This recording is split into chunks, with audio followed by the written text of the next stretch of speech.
Hey, happy afternoon. What is it, Monday? I'm like, there's a lot going on around here. So I hope you're having a good day, and I hope all is well. And I really wanted to share this with you. Oh, look, I have stars. If you want to give me stars, I don't know how that works. Go ahead and give me stars. So I was reading my feed today. First, I want to apologize for not doing a lot of videos lately. I have just been, it's a lot going on, just a lot. We're going to be moving on the 23rd. We're doing beforehand changes, painting and fences and things like that. So everything's set to go when we get there. And it's just a lot of other stuff going on. It's been a crazy couple of weeks. So I promise I will get back on a good schedule at least after the 23rd, which is when we move. So I wanted to talk about this study that I found. I follow Life with Severe Autism's post, and anytime I see something about profound or level 3 autism, which is what my daughter has, I'm always on it. And I am also kind of a geek, so I love looking at research all the time. So I wanted to share this study with you and what it says.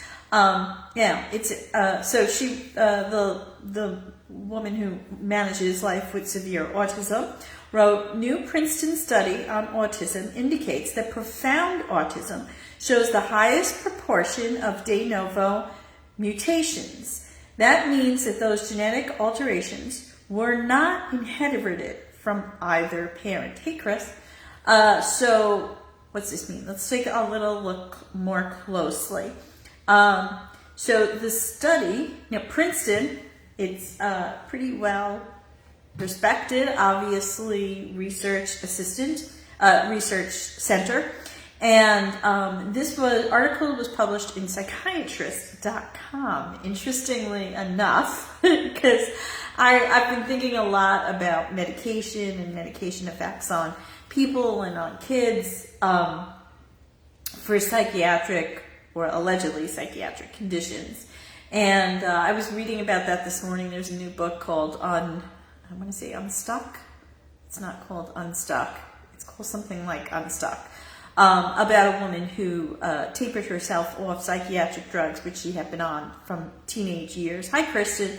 And hi, Margaret. It was a book review in Brownstone Institute. I highly recommend you follow Brownstone Institute. They have some really interesting and compelling and really good critical thinking pieces on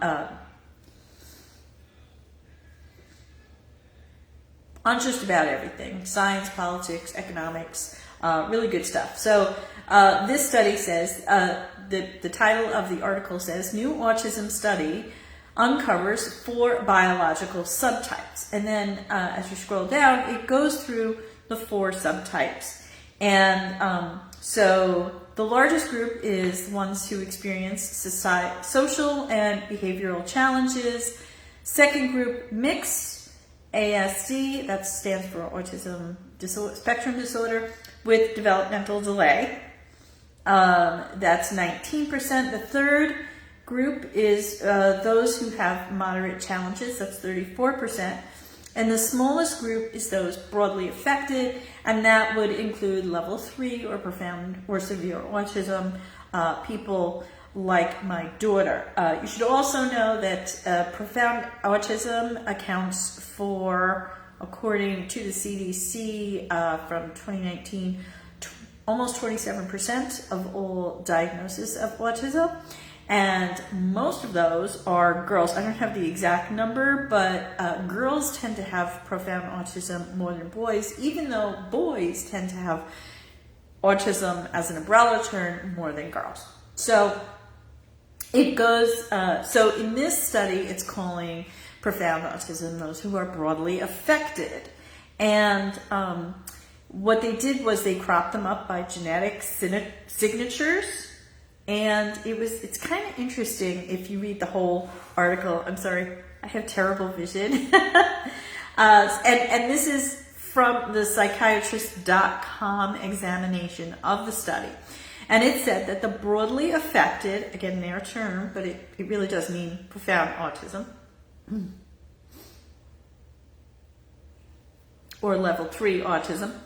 The broadly affected class stood out for carrying the highest burden of rare, high-impact, de novo, they put that in quotes, mutations, particularly in genes vital to brain development. Interesting. Many researchers have already tied these genes to intellectual disabilities and severe developmental disorders. So what does de novo mean? And again, I'm a sciencey research geek. I love reading this stuff. So de novo is a Latin term meaning from the beginning or anew. In medical context, it often refers to processes or conditions that arise independently, such as de novo mutations that occur without being inherited from parents. In other words, profound in this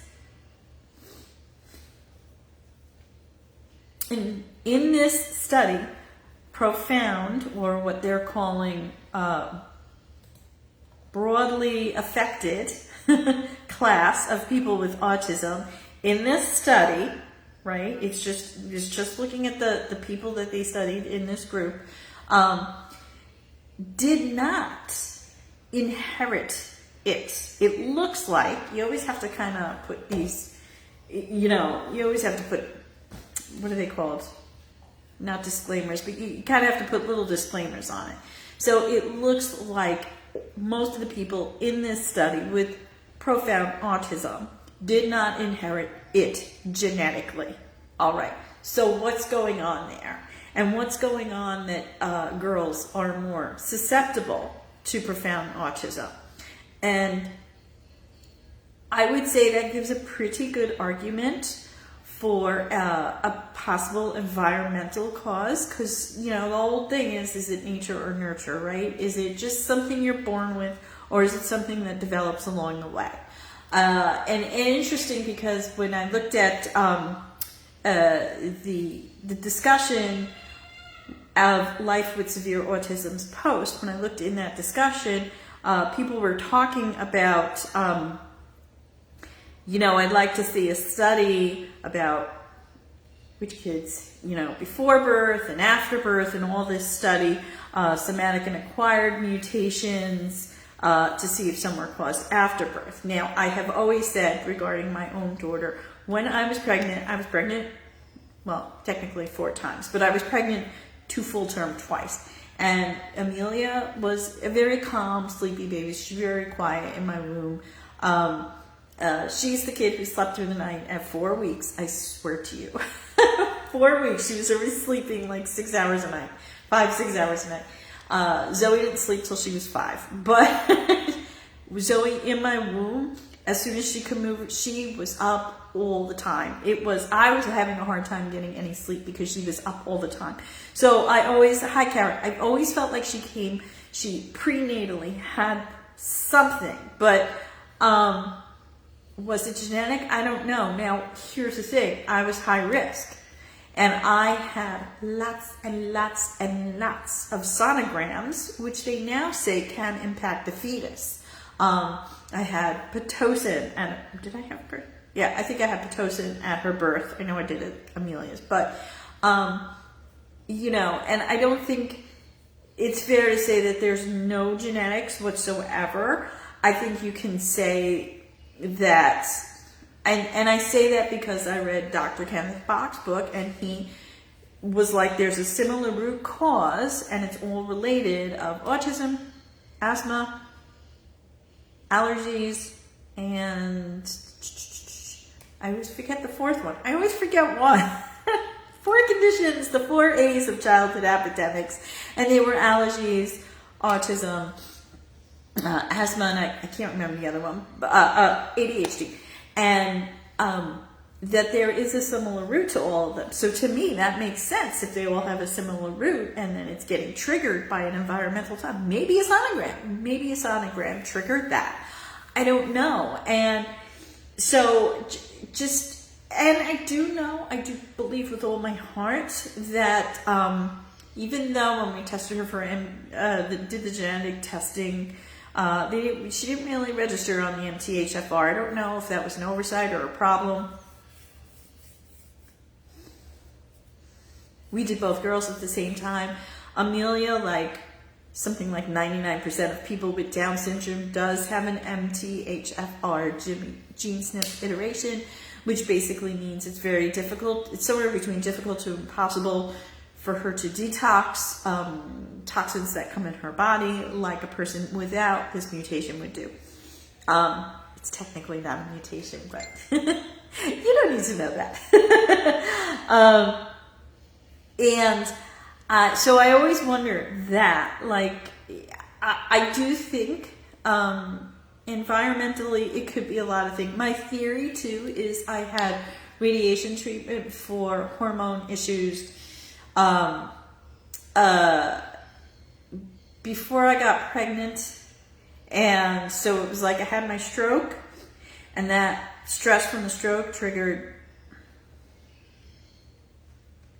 I had my stroke when I was 33. The stress from my stroke triggered my Graves' disease. My Graves' disease made me hyperthyroid. I was on medication. It didn't work. So then we went to radioactive iodine. That made me hypothyroid. After that, I got pregnant. I had Amelia when I was 37, and I had Zoe when I was 39. And so I really think that the radiation impacted, because I had also another miscarriage after that. I thought the radiation impacted my, I think I actually had 2 miscarriages. I think the radiation impacted that. But all this to say, hi Kristen, hi Margaret, hi Kara, hi Erin, so this is very interesting. This is the kind of studies that we need to be doing in terms of, we need to be not saying nothing, it's genetic, shut up, there's nothing else but genetics. I had to join a lot of autism groups. You'd be surprised how many people scream about it. It's genetic, shut up, leave me alone. And I'm like, don't you want to know what it really is? Don't you have even the slightest interest in some science that could help your child feel better? And I also think I got kicked out of a group for recommending I eat clean. How could you be against clean eating? Oh my gosh, I don't get it. But these are the kinds of things, I'm going to bring you this information when I have it. And I think, I'm going to probably geek out later and read the whole thing. Because it was interesting that the others were mixed. So for example, when they said mixed ASD with developmental delay, that particular subtype showed a mix of de novo and inherited gene mutations. So that's kind of interesting. That's why I kind of want to look at this more in depth, because if those were the only 2 linked to the de novo, the mutation that linked to it wasn't inherited. It wasn't genetically inherited. If the disability part of it isn't inherited, then what is causing the disability part of it? If the social and behavioral challenge that people with higher level 1 or level 2, you're not supposed to say higher function, level 1 or level 2 autism have is not genetic. It is genetic, right? If that's strictly genetic, okay. If those people don't have the de novo genetic subtype, meaning that they don't have a disability that is caused by something and not inherited, then what is causing those disabilities, right? Something's got to be causing it. Something's causing it. So I kind of want to dig into this because it's not the study itself. I have to find it's the actual further reading. Okay. So this is the article is at psychiatrist.com, and I'm not sure if here it is. It's not a link though. You can see the study in there, but it doesn't give you a link to the study. It gives you the title of the study, which is, I'm not going to read it because it's like 20 words long. But you can look at that. You can look at the title of the study and go look it up for yourself, which is what I'm probably going to do. And it's very interesting because, a lot of people still are convinced that it's 100% genetic, and then a lot of people are convinced that it's partly genetic and partly environmental. But this is saying that this particular subtype is not genetic. It's not genetic. You didn't inherit this. Meaning maybe my daughter did not inherit it. Maybe it wasn't a combination thing. She got it from, the sonograms, the radiation, the still in my body, triggered by sonograms, complicated by Pitocin. Could be. Those old scientific literature supporting all of those as potentially linked to autism. So I say this also, okay? Key point here, I don't blame myself. I didn't know. The science wasn't there yet either. And we could go down a rabbit hole why the science wasn't there. But there's nobody to blame for this. This just is. This is God's path for my life and God's path for my daughter's life.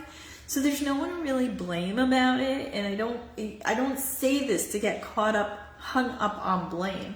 But I'm in a group. I was really a lady who had a little one with severe autism, was losing her mind, got pregnant, didn't plan on getting pregnant, and I could tell she wants to prevent her second child from having autism, and I want to tell her, I think you can, but I can't do that because I will get kicked out of the group and I don't know what to do. I'm emotionally I told her,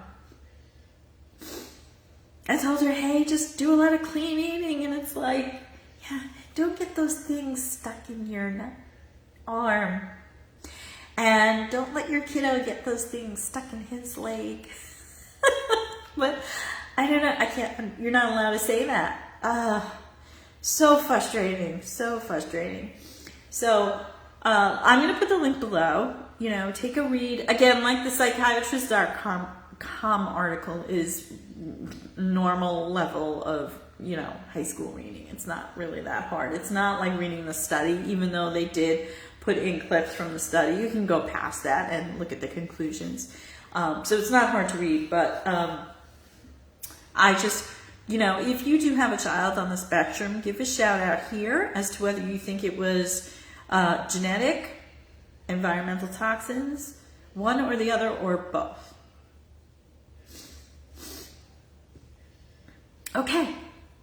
So let me know if you have a child on the spectrum, whether you think it was genetic or not, whether you think it was toxins, whether you think it was a combination, and I'm going to dig a little deeper into this article. So have a great week, happy Monday, and I hope you have a wonderful, solid week, and I will talk to you soon. Bye.